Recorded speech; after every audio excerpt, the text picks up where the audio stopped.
Reka nongere mbahe ikaze mwe mwese mukurikiye amakuru y'imikino hano kuri Damour Talk Sport. Reka duhere mu ikipe ya Napoli.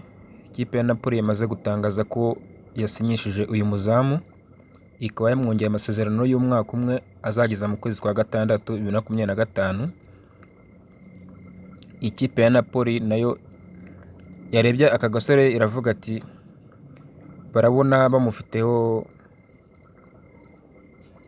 akazoza, baravuga ati turebe ukuntu twakora ibishoboka byose tumwongera amasezerano y'umwaka umwe ushobora no kongerwa. Ni mu gihe aka gasore kari kugenda gafasha ikipe ya Napoli kwitwara neza hariya mu izamu. Napoli nayo yaje kuvuga ati reka turebe ukuntu twamwongera amasezerano, dore ko hari amakipe menshi ari kugenda abenguka uyu muzamu, bamufatirana gutya rero bamuha amasezerano y'umwaka umwe ngo ashobora no kongerwaho undi. Tuve mu ikipe ya Napoli tujye mu ikipe ya FC Barcelona, aho Yohani Laporte yaje gutangaza ko uyu musore bita Lamine Yamal yamaze kuva mu mvune.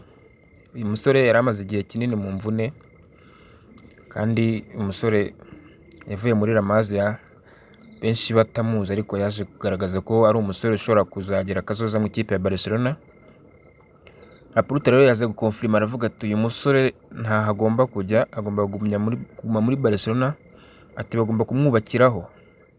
Mu gihe amakipe menshi yari kugenda amushaka harimo n'ikipe ya Paris Saint-Germain, ariko Laporte yaje gutera utwatsi amakipe yose amushaka, aravuga ati uyu musore agomba kuguma hano i Barcelona. Harimo abakinnyi benshi bagiye banga amabidi y'andi makipe, harimo Balde, harimo Gavi, harimo Pedri na De Jong na Araujo, ariko Laporte yaje kuvuga ati bagomba kuguma hano bose, kuko dufite muri long term project, bagomba gufasha ikipe ya Barcelona. Tujye ku musore bita Ansu Fati. Laporte yamaze gutangaza ko uyu musore ngo yabaye yavuye mu mvune. Uyu musore rero kuba baramutije mu ikipe ya Brighton, uyu musore navuga yuko bitaje kumuhira muri Barcelona. Benshi baravugaga ati umusore ashobora kuzaza agasimbura Messi muri Barcelona, ariko ntabwo ariko byaje kugenda. Debe yari nyinshi kuri uyu musore hamwe n'umusore bita Vinicius Junior wo muri Real Madrid, bavuga ati aka gasore gashobora kuba kamurusha, ariko we yaje kuba flop kabisa, bigaragara buri umwe wese bamwohereza mu ikipe ya Brighton mu gihugu cy'Ubwongereza. Niyo mpamvu rero Laporte yaje kuvuga ati Ansu Fati bamumajije ku kazoze, baravuga ati bazabirebaho ubwo season izaba irangiye, bazaganira n'ikipe ya Brighton barebe ikivamo. Nibigenda neza ashobora gusubira hariya i Barcelona, ariko amahirwe menshi ni ukuguma mu ikipe ya Brighton. Umwaku ukomeye ku ikipe ya Paris Saint-Germain, aka gasore k'akawinga kaje kuba kavunika, agasore bita Bradley Barcola. Barcola rero yamaze kugira ikibazo cya hamstring, ubwo ikinyamakuru L'Equipe cyo mu Bufaransa cyaje kuba kibitangaza, kiravuga ati uyu musore yaje kugira akabazo ka hamstring. Ni ikibazo yaje kugira mu gihe bakinaga umukino wa gishuti n'ikipe ya Cote d'Ivoire, yaje kugira ikibazo cya hamstring. Rero uyu musore w'umuwinga ukina mu ikipe ya Paris Saint-Germain, agasore k'agafaransa rwose kaje kugira umwaka ukaba karavunitse. Ni igihombo gikomeye ku ikipe y'igihugu y'Abafaransa, bikaba n'igihombo gikomeye ku ikipe ya Paris Saint-Germain. Twifurize uyu musore gukira vuba kugira ngo agaruke afashe ikipe ya Paris Saint-Germain ikomeje kuzikubitara mu gihugu cy'Ubufaransa. Reka tujye ku uyu musore wa Leverkusen bita Florian Wirtz. Uyu musore rero bakaba baje kuba bamubaza ati se ufite akazoza kawe ni akahe? Nawe atari indimi yaje kubasubiza, aravuga ati ngewe icyo ndangaje imbere n'ikipe y'igihugu, ati rwe nawe aka kanya ikipe y'igihugu niyo fokasinzeho, ntabwo mfite byinshi kuba navuga ku kazoza kanjye. Ariko nyuma yaho yaje kuba avuga ati ifite byinshi byo guha ikipe ya Leverkusen, niyo mpamvu rero nta kintu nabitangaza aho ngaho mu gihe ndi hano muri Leverkusen. Ati arishimye, ati kereka Xabi Alonso ariwe ufashe decision yo kumubwira ati genda, ariko we muri Leverkusen ngo arishimye. ati icyemezo yamaze gufata kiri clear ntabwo agomba kugihindura. Reka tujye ku musore bita Frank de Jong. Umusore Frank de Jong nawe mu minsi yashize bavugaga ko yari yatangaje ko ashobora gusohoka mu ikipe ya Barcelona mu kwezi kwa gatandatu, ariko Laporte yaje kubikonfirima aravuga ati De Jong ati arishimye hariya muri Barcelona nta mpamvu yo kuba yasohoka. Ati yamuganirije inshuro nyinshi amubwira ko mu ikipe ya Barcelona ngo ayikunda yayihebeye. Umusore ngo nta kintu ishobora kumuhindura mu mutwe kuva mu ikipe ya Barcelona. Ati ni ikipe akunda, ni ikipe yakuze akunda muri kariyeri yiwe. Ubwo Laporte yamaze kubitangaza yuko ngo uyu musore ngo ahari agomba gufasha ikipe ya Barcelona mu minsi iri imbere. Agomba kuguma muri Barcelona bidasubirwaho. Ikipe ya Barcelona ikomeze kwibikaho abasore benshi. Tukivuga kuri De Jong, reka tujye ku musore bita Joao Cancelo hamwe na Joao Felix. Abasore b'Abaportugal bose bakaba bari mu nizanye mu ikipe ya Barcelona.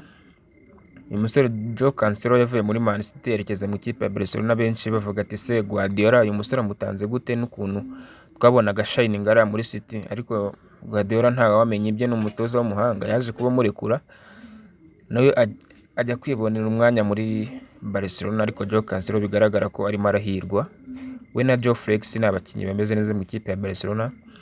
Ubwo rero Laporte yamaze kuvuga yuko ngo abasore bishoboka kuba babana bagumana, bakaba bari mu biganiro ngo barebe ko babagumana bakanabagura bakabaha amasezerano mashya, dore ko Cancelo nawe muri iyi minsi ameze neza. Abona Felix navuga ko barimo baraheka ikipe ya Barcelona muri shampiyona, navuga ko yamaze kugenda rwose. Madrid nayo irimo iragenda imeze nabi cyane. Iyi Madrid tukivuga rero, Madrid yaba yamaze kujya ku musore bita Alexander Arnold, umusore ukina kuri kabiri ya Liverpool w'umwongereza. Ikipe ya Real Madrid ngo iramubonamo akazoza kabisa. Ni mu gihe Real Madrid irimo irabona kuri kabiri umusore bita Nacho ngo bitameze neza, we na Carvajal ngo ntabwo bimeze neza. Niyo mpamvu bari kubona uyu musore ashobora kugenda ngo akaba nimero ya mbere hariya muri Real Madrid. Navuga ko uyu musore yari muzima kabisa, abataka baba bagowe kabisa. Amasantere hariya muri Liverpool ndabizi nta muntu utayazi. Real yabikoze deal nziza cyane kuzana Trent Alexander-Arnold. Uyu musore rero ngo amasezerano asangiye muri 2025, Real rero ishobora kumuzana ikamugurana n'umwaka umwe usigaye. Ko tujye kwa kagasore k'ikipe ya Manchester United bita Kobbie Mainoo, kamaze kugaragaririza isi ko ari agakinyi k'agahanga. Uyu musore ku myaka y'18 wamaze guhamagarwa mu ikipe y'igihugu y'Abongereza nkuru. Uyu musore Kobbie Mainoo rero Southgate yaje kuba amugarukaho amushimangira, aravuga ati ni umusore ufite umupira ku kirenge kandi afite impano nyinshi ihagije. Niyo mpamvu nahisemo kumuhamagara mu ikipe y'igihugu nkuru kugira ngo nawe yigaragaze. Arimo aravuga rero ko ari kwitwara neza ngo mu myitozo, ngo mu minsi imbere ngo ashobora kumwohereza match bakereka amaso y'abantu ikimurimo. Navuga ko Kobbie Mainoo ari impano nziza rwose Manchester United yifite hariya. Reka turebe ko Kobbie Mainoo aza guhirwa mu ikipe y'Abongereza. Navuga ko Abongereza baraza kuba bakina na Brazil muri iri joro, ariko iyi kipe nayo navuga ko ikomeye cyane idatwaye Euro byambabaza cyane. Southgate nta kintu yaza abwira abafana adatwaye Euro. Tukivuga kuri Southgate rero byavugwaga yuko ngo ashobora kwerekeza mu ikipe ya Manchester United, ariko ngo ni ibihuha. Uyu musaza rero benshi baba bari kumubaza ati se ko biri kuvuga ko ikipe ya Manchester United gushaka byaba ari byo? We rero yaje kuba abisubiza neza cyane, aravuga ati ngiye cyo focus nzone ikipe y'igihugu y'Abongereza, turi gutegura imikino ya Euro. Kumbaza ibyo ngibyo muri iyi minsi ntabwo nabona icyo ngusubiza. Gusa n'ayo makuru ntabwo we ari kuvuga ko ayo makuru ngo ashobora kuba ari ibihuha, ariko ibinyamakuru byinshi biri kugenda bibigarukaho bivuga uti ashobora kujya mu ikipe ya Manchester United. Ariko we yaje kuba biteye utwatsi, aravuga ati ngewe reka nkomeze akazi kanjye mfite ni kamwe hano mu ikipe y'igihugu y'Abongereza, ibindi tuzaba tubireba mu minsi iri imbere, tifokasinze ku ikipe y'igihugu. Amakuru dukesha Southgate nawe yaje kuba avuga ati umusore bita Harry Kane yavuye mu mvune bidasubirwaho, ati nubwo ntari bumukoreshe muri game dufitanye na Brazil nijoro, ariko next match agomba gukina. Uyu musore Harry Kane rero yaje kuba agira umwaku hariya mu Budage, rero aza kugira ikibazo cy'imvune, ariko Southgate yamaze gukonfirima, aravuga ati uyu musore yamaze kujoininga squad mu ikipe y'igihugu. Harry Kane navuga ati ikipe y'igihugu itaramufite hariya kuri attaque, navuga ati cyaba ari igihombo gikomeye, kuko kubona ubuheho wahengeka. Yego Abongereza yego barakomeye, ariko kubona ubuhengeka ari ahantu byagorana, kuko Harry Kane ni inkingi ya mwamba hariya mu gihugu cy'Ubwongereza. Reka twifurize ishya n'ihirwe Harry Kane. Kylian Mbappe nawe, Kylian Mbappe rero nawe ibye ni agatangaza, navuga ngo ni akamaramaza. Uyu musore benshi bari baramaze kuvuga ko umusore ngo byaba byararangiye mu ikipe ya Real Madrid, ariko buriya ngo siko biri. Uyu musore yaje kuba abazwa ku hazaza he, aravuga ati njyewe ahazaza hanjye nzahatangaza ubwo ino season izaba irangiye. Uyu musore rero season nirangira nibwo ngo ashobora kuzatangaza akazoza kiwe. Benshi bari bamaze kwishyiramo ko ngo ashobora kuba yarajoininze ikipe ya Real Madrid, ariko ngo ntago ngo ariko biri. Byanavuga ko ngo ashobora kutazakira imikino ya Olympique, ariko yaje kuba avuga ati imikino ya Olympique nakuze ari inzozi zanjye, ngomba kuyikina nta kabuza.